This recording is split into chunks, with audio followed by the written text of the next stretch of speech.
Okay, all right, so hello everybody. Obviously I'm out on a bike ride today on Connie Highway W, if anybody knows where that is, a little south of Double H. Beautiful, beautiful day, nearly cloudless sky, September 2nd. I always feel good when I'm riding a bike, so it makes me happy. So big day at the parish today. The school started. Saw the little preschools kind of joyfully running out and to the playground today. It's a beautiful sight. A lot of effort. Boy, I think when the pandemic started, the new heroes were the grocery store workers and the nurses, and that's still certainly true. But boy, our teachers are now really deserve a great round of applause and our support. It just seems like they got their regular job, which is super challenging, and now all the extra precautions that they need to take and want to take. And some of them have to do video work on top of their regular teaching, and so at St. James anyway, they really seem to be digging deep and keeping the spirit alive, and so that's really good. I didn't see any of the teachers directly today. I guess I saw Miss Cindy, our preschool teacher, but I saw two of our recess supervisors, Amanda, who's been an aide with us for a long time and who's awesome, and I know who is here and helping us out of love of God and love with the children, and then Leslie, who I never met before, and she probably has also those great motivations, but I could hope to get to know Leslie. But just figuring out how to supervise recess, it's like a science. There are different signs for different sections where people can go during the day, and so even that is a lot of extra effort on their part. So applaud them. Everybody who's trying to make this work and to make it work safely. But I'll tell you what, to see those little preschoolers having fun and screaming and running around, it's a beautiful thing to behold today. So hats off to everybody who's making that possible. What else we got going? Here's the quote of the week. So Jackie Miller, our pastoral associate, she was at their outdoor mass on Saturday, and she was talking to people and how just happy so many people were to be back and to see people and to be in church again, even though it was like under the sky. So every other week we're doing an outdoor mass, basically. And so not this upcoming weekend, but the weekend after we'll try it again at 6 o'clock on Saturday. Not this Saturday, but next. And anyway, the quote was this. She said, I was talking to this woman in the parish. She said, I'm really glad to be back here. She said, I miss people so much. I even miss people I don't know. It's one of those quotes that's just great. And on one level, it doesn't make sense. How can you miss someone you don't know? But you can. And that's maybe what church is all about. Here comes a car. We'll see if they think I'm lying in a ditch sick. So I'll give them a little wave that I'm doing okay. So just a sec here. Where's the car? Here it goes. There it goes. Okay, so anyway, I miss people so much. I even miss people I don't know. I mean, that really summarizes a lot about, I think, what we are missing when we don't gather. And, we're making the best of it, but it's important to try to do so. Maybe you heard kind of some big news in our part of the world. So Archbishop of Milwaukee, this doesn't apply to us immediately, but he, you know how they said in March, they relaxed the rule of Sunday obligation, that you don't have to go to Mass on Sunday because of the virus and all. Well, he's putting the obligation back on as of September 14th in Milwaukee. So that doesn't affect us immediately, but I haven't heard other bishops doing that, but I imagine there will be pressure on our bishop to do that as well, because we're in the same region. But so I'll keep you posted on that. It's really interesting. I don't want to, he's a lot smarter than I am. I'm in danger of slipping down this hill. That's why I might look a little awkward. But I don't know. He said, the conditions of the virus are more or less the same, but we've proven that we can worship safely and well with our precautions. And so therefore, he wants people to go back and says you need to go back. Said if you're a high-risk person, you still have the dispensation, but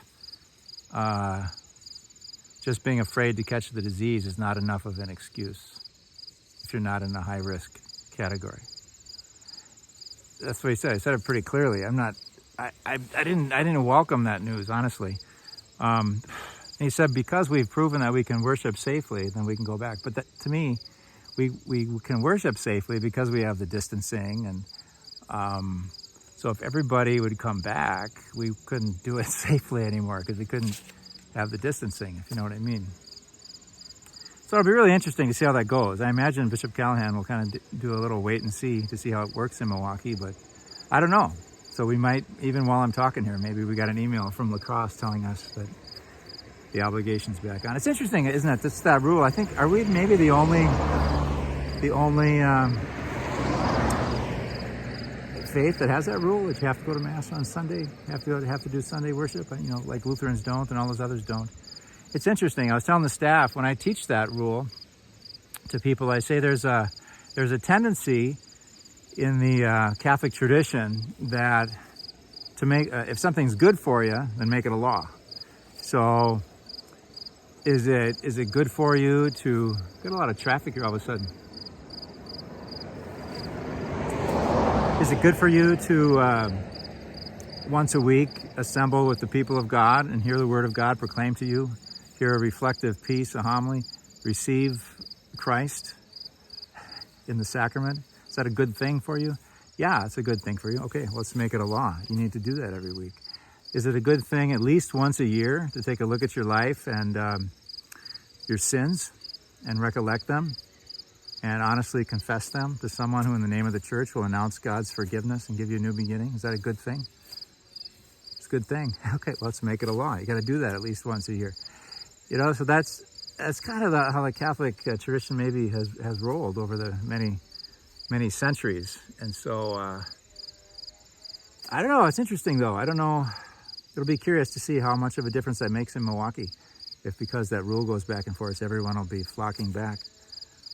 Some people have speculated as in discussions that the ones who will go back, the ones who would most be affected by a rule change would be older Catholics who are used to that, being really attuned to the rules of the church and following them maybe more than younger people. We'll see. And those, anyway, and the older people are the ones we'd rather not, exposed to the virus. So tricky stuff, interesting stuff. As always, we just try to follow our conscience and do what we think is best for ourselves and for our families, guided by the church teaching. Speaking of which, election season's up. I'm not going to say too much about that, but I just mentioned our conscience. That's what it's all about, forming our conscience. There's been a lot in the news. I don't know how much you read churchy stuff, but different preachers or priests saying, you got to vote for this person because of that, otherwise you're not a Catholic and all. I really don't believe that. I don't think that's what the church teaches at all. There's some very important issues, and the church asks us to be informed about all of them. I know the key document that the U.S. bishops put out was called Faithful Citizenship, Forming Consciences for Faithful Citizenship. And, they encourage us to stay informed on all issues, particularly the dignity of life is like a paramount issue. And they'd say, when you consider all the issues that are out there, you have to make your best choice with informed conscience. To just name the elephant in the room, so abortion is a huge issue, right? So it's the taking of an innocent life. So by a moral analysis, that's just a real bad thing that we'd want to support innocent life in the womb.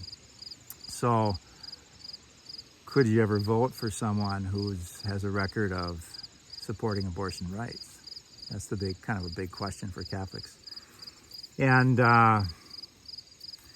this document the U.S. bishops have to guide us, say that's a huge issue when you're weighing issues. That has a lot of weight. That should weigh heavily on your balance.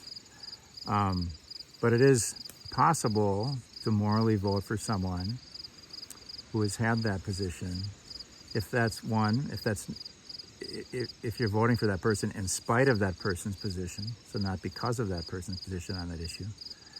And also if you have proportionate reason, given the other issues you've considered, to weigh in that balance to tilt it. And that's where we really struggle as people of conscience. What would that proportionate reason be, right? So it's a tough thing. This is a chat. I'm just speaking real frankly with everybody, and because it'll be in the news, and we hear a lot of accusations and things going back and forth. In the end, we weigh all these issues together and make an informed decision with our conscience and go vote. So I think as a pastor, my concern is that we not, and the U.S. bishops as well, they got this initiative that we'll be promoting at St. James called Civilize It. So as we talk to one another about election and issues like that, to be civil, to be respectful, to truly listen, and then to be asked to be given the grace to articulate our own convictions as well. So hard stuff. Let's just all try not to be drawn into the nastiness and the meanness of it all. Okay. I hope everybody understands where I'm coming from on that. It's obviously a powder keg kind of issue.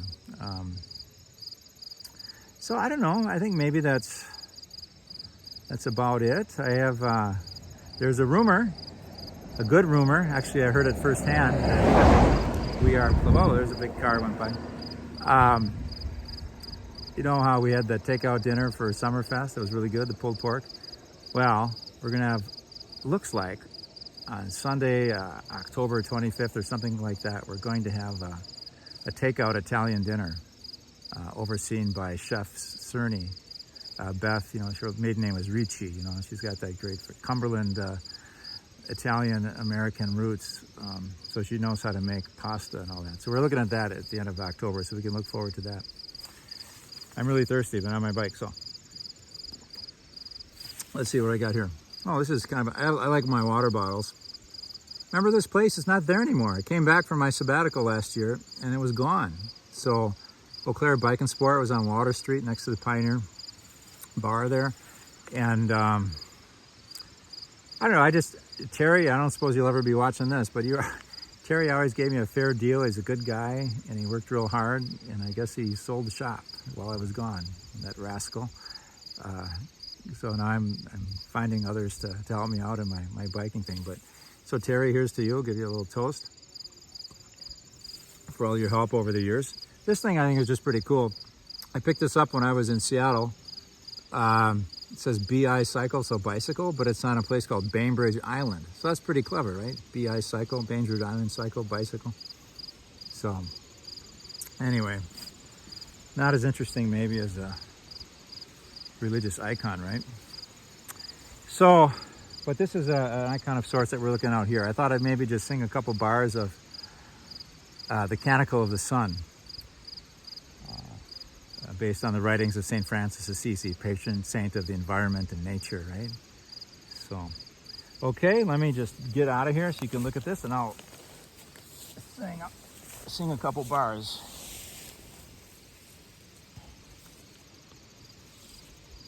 The heavens are telling the glory of God, and all creation is shouting for joy. Come dance in the forest, come play in the field, and sing, sing to the glory of the Lord. Praise to the sun, the bringer of day. He comes with the light of the Lord in his rays, the moon and the stars who light up the way unto your throne. The heavens are telling the glory of God, and all creation is shouting for joy.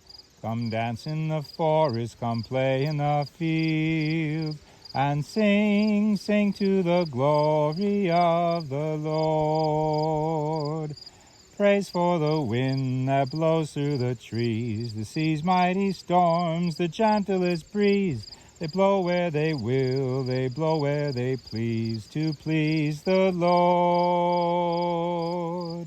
The heavens are telling the glory of God, and all creation is shouting for joy. Come dance in the forest, come play in the fields, and sing, sing to the glory of the Lord. Praise to the earth who makes life to grow, the creatures you made to let your life show, the flowers and trees that help us to know the heart of love. The heavens are telling the glory of God, and all creation is shouting for joy. Come dance in the forest, come play in the field, and sing, sing to the glory of the Lord. God bless you.